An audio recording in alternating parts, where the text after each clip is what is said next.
tous et bienvenue dans cet oral de MPSI MP2I qui traite d'un exemple de calcul ensembliste avec une équivalence entre deux égalités. Alors voici l'énoncé, soit E un ensemble, A, B et C des parties de E. Alors je le dis tout de suite, on appellera A bar, donc A bar, le complémentaire de A dans E. Hop. C'était juste pour rappeler. Alors, montrer que A union B égale A union C est équivalent à A union B bar égale à A union C bar. Alors, je vous propose de passer directement à la démonstration. Alors, en fait, tout de suite, on peut remarquer qu'en appliquant, eh bien, la première implication A avec B bar et C bar à la place de B et C, eh bien, on obtient la seconde implication. Et C, pardon. On obtient la seconde implication, qui est le sens réciproque. Alors, il suffit donc de montrer la première implication, celle-ci. Alors, première méthode, nous allons voir deux méthodes. Première méthode, nous allons utiliser les ensembles et nous allons voir ça globalement. Première méthode. Alors, on a, je vais tout de suite tourner la page, on a A union B égale à A union C, ce qui implique que l'on a A union B bar égale à A union C bar, ce qui implique, alors c'est les lois de De Morgan si je ne m'abuse, A bar intersecté avec B bar qui est égal à A bar intersecté avec C bar.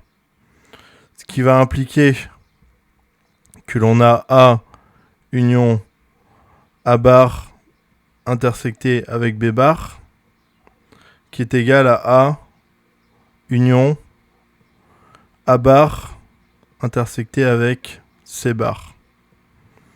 Alors on fait la distributivité de l'union par rapport à l'intersection. On a donc A union A bar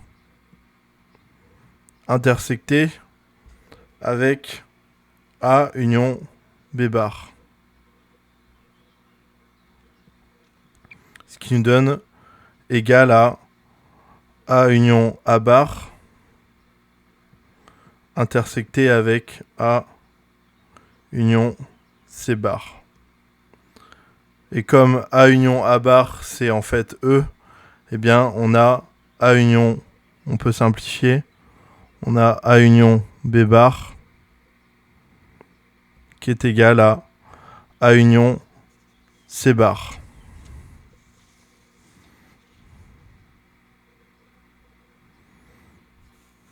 Voilà donc pour cette première méthode. J'espère que vous aurez compris, hein, c'est assez simple. Et justement, en fait, on va voir la deuxième méthode en utilisant cette fois-ci les éléments pour un petit peu plus de complexité. Donc, deuxième méthode.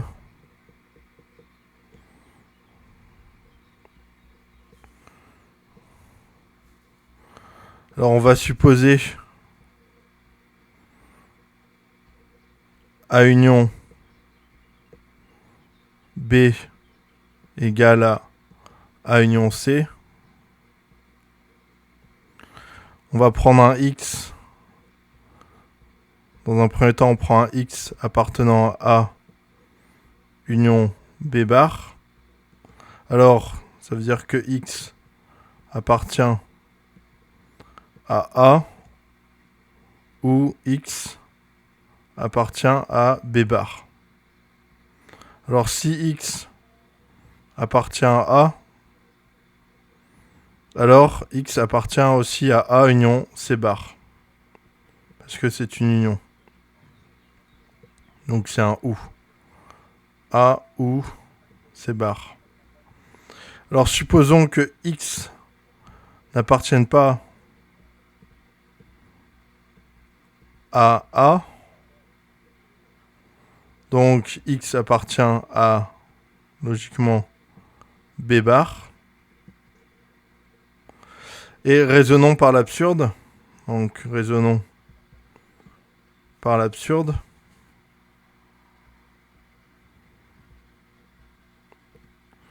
Et supposons que X n'appartient pas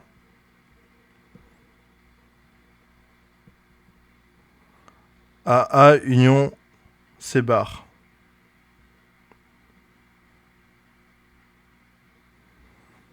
Alors, X appartient au complémentaire de A union C bar.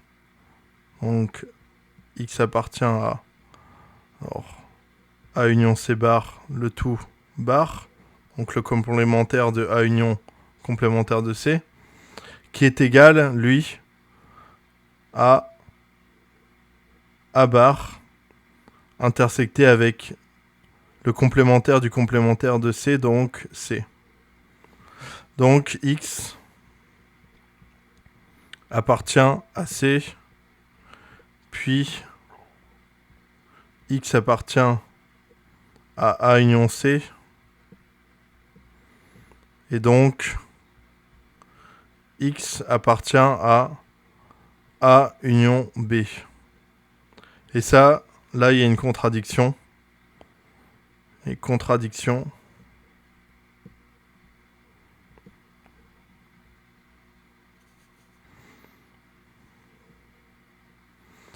Avec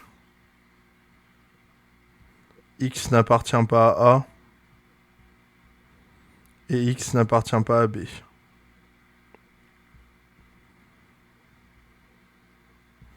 Voilà, donc ce raisonnement par l'absurde montre que X appartient à A union C bar et on a donc établi, l'inclusion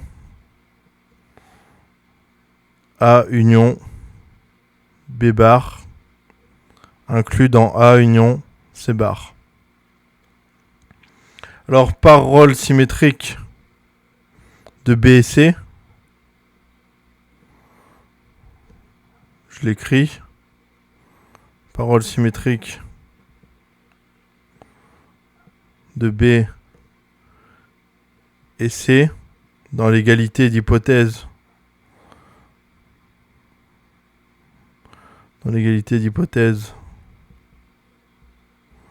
A union B égale A union C. A union B égale A union C. On a alors aussi l'autre inclusion.